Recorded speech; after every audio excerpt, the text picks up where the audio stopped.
Aquí estamos nuevamente, la Universidad de la Energía, el doctor Nico, tu consultor experto.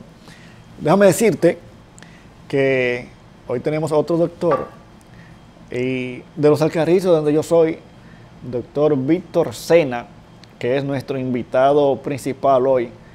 Él hizo un doctorado, un PhD. Voy a comentar un poco qué es un doctorado para aquellas personas que no lo dominan. Cuando tú sales del colegio, la escuela, el liceo, el politécnico, el instituto, eso le llama educación preuniversitaria. Cuando tú sales y vas a la universidad, lo que tú haces en la universidad, no importa que sea ingeniería, licenciatura, es un grado, se le llama grado. Bien, licenciado en Derecho, un grado. En otros sitios le llaman grado en Derecho o en abogado, ¿verdad? O un grado en Medicina o un grado en Ingeniería. Bien, luego que tú sales de la universidad, esa primera parte, hiciste un grado, viene lo que se conoce como una maestría, máster o magíster. Las maestrías duran de 1 a 2 años, dependiendo. Entonces, luego de la maestría es que viene el doctorado, otro sitio llamado PhD. Los doctorados, por lo menos en Europa, según la normativa, tienen un mínimo de 3 años y un máximo de 5 años. Es decir, que tú tienes que hacer tu doctorado entre 3 y 5 años si es a tiempo completo, y tiene hasta 6 o 7 años si es a tiempo parcial, es decir, a medio tiempo. Entonces nosotros, tanto yo como el doctor Víctor, lo hicimos a tiempo completo, pues eso lo hicimos entre el lapso de 3 a 5 años. Entonces fíjate todo lo que hay que estudiar para hacer un doctorado, un PhD. Que a los médicos dicen doctores, que los abogados. Mira, es un tema de algunos países, entre ellos nuestro, que es por tradición, que al médico el título sale de doctor, pero ellos son licenciados en ciencias médicas, un grado en medicina. Bien, el doctorado es un nivel académico, ¿de acuerdo? Entonces, Víctor Sena es doctor, no médico, doctor, doctorado. Bien, y él va a compartir con nosotros sobre su tema de investigación, de tesis doctoral, ¿de acuerdo? Adelante, doctor Víctor Sena. Bien, buenos días, gracias por invitarme.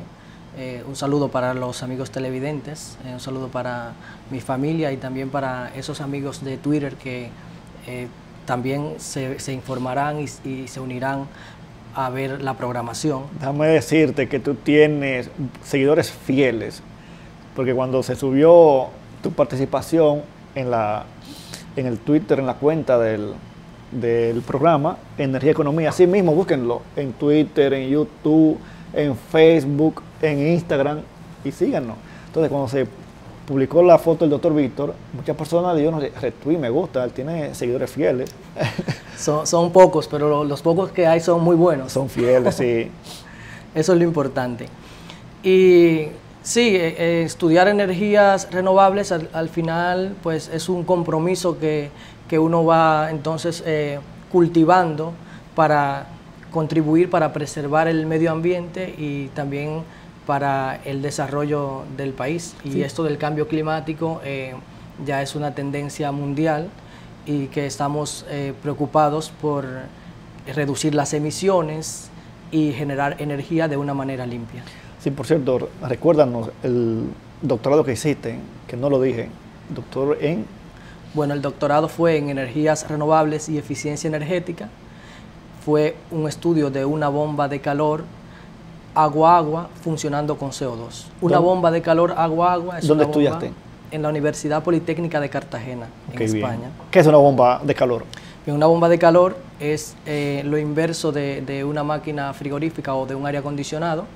La diferencia es que en lugar de aprovechar la parte que toma el calor, pues aprovechamos la parte que lo rechaza, que lo expulsa. Por ejemplo, la nevera de su casa, dentro es una máquina frigorífica. Si usted quiere enfriar su habitación, abre la puerta de la nevera y la pone frente a su habitación, la nevera lo que va a estar es enfriando su habitación y calentando el pasillo.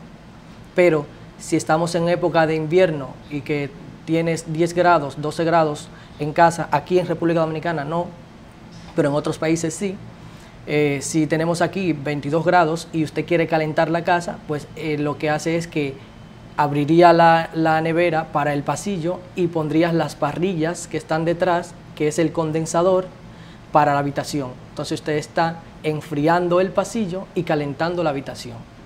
Eso es en esencia lo que es una bomba de calor o una máquina frigorífica. Por primera vez, que es una bomba de calor, digo yo, bueno, vaya a hacer una explosión y me voy a quemar aquí.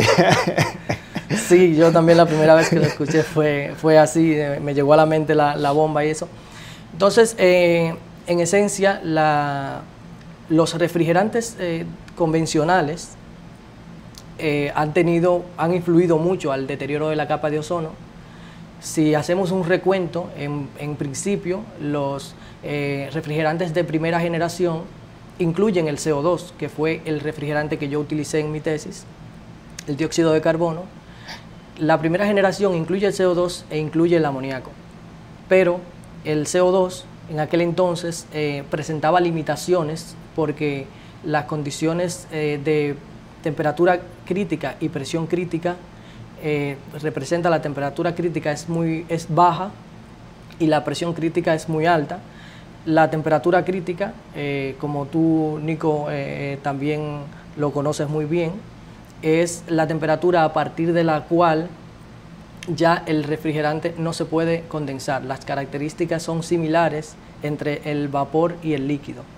Entonces, como en el CO2 tú sueles calentar agua o aire, por ejemplo, por encima de 35 grados, por ejemplo, aquí la temperatura de condensación para diseño de sistemas de refrigeración se condiciona, se asume en 40 grados, y la temperatura crítica del CO2 es de 31 grados.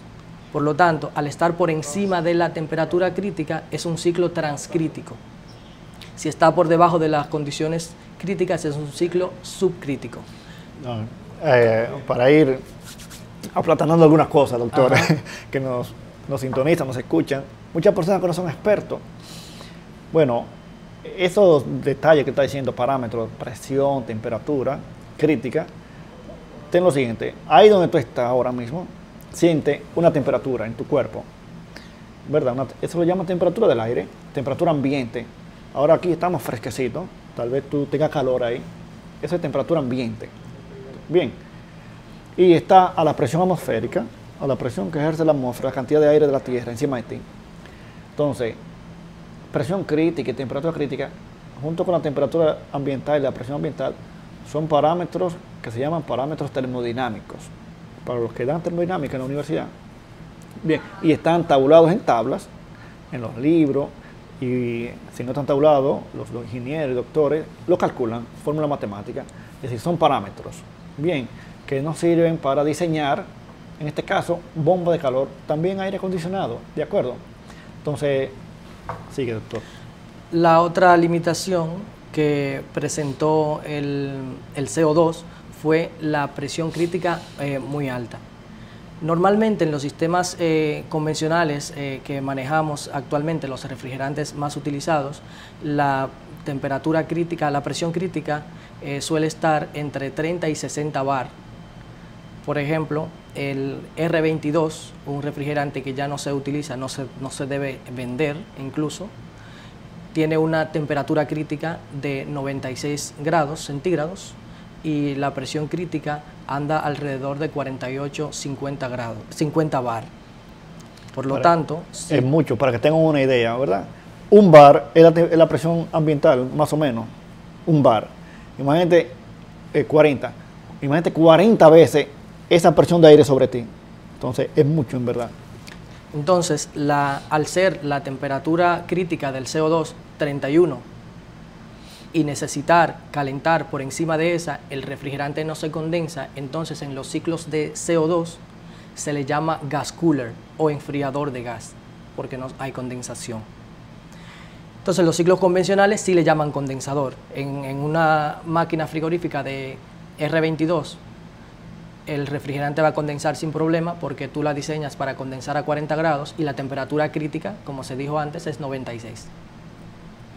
Y bueno, entonces luego surgió la segunda generación, que incluye los CFC, como le llaman clorofluorocarbonos, que incluye, por ejemplo, el R11, Estos representan, hay unos conceptos que también se manejan en cosas medioambientales y de refrigeración, que son, por ejemplo, el ODP, Ozone Depletion Potential, que es el potencial de deterioro de la capa de ozono, y el Global Warming Potential, que es el GWP, que es lo que también le llamamos efecto invernadero. Pues estos refrigerantes, además de que algunos eran tóxicos, también presentaban algunos flamabilidad. Es decir, se incendiaban. Claro, entonces de todos los de primera generación se conserva el amoníaco y el CO2. El amoníaco tiene una presión crítica de 113 bar y el CO2 de 74. Y el vapor de agua alrededor de 220 bar. Luego, cuando esto sucedió, pues entre 1930 y 1990 estuvieron estos refrigerantes CFC y HCFC, hidrocloruro fluorocarbonos, los cuales desplazaron el CO2, que tuvo un auge entre 1830 y 1930. Entonces, para final de 1980 surgieron estudios que demostraron que algunos daños en la capa de ozono estaban siendo causados por el cloro que tenían estas sustancias, y esto abrió paso al desarrollo de nuevos refrigerantes, por ejemplo, los HFC, hidrofluorocarbono.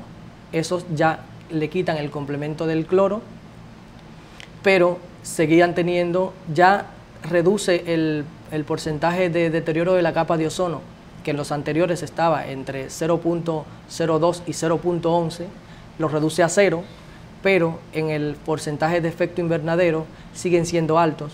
Por ejemplo, puede ir de 100 hasta 14.000 el valor del porcentaje de efecto invernadero. Mucho, wow. Dentro de esa generación, la tercera, está el R134A, que es muy conocido, sí, y el R410A. Por ejemplo, el R134A tiene un GWP de 1300, alrededor de 1300, y el CO2 es 0 o 1 si se extrae de la producción industrial. Entonces el objetivo es ir reduciendo esos complementos en los refrigerantes que dañan el medio ambiente. Y luego sale la cuarta generación, después que se discuten los componentes químicos que tienen, que van haciendo daño, pues sale la cuarta generación, que son los HFO, hidrofluorolefin.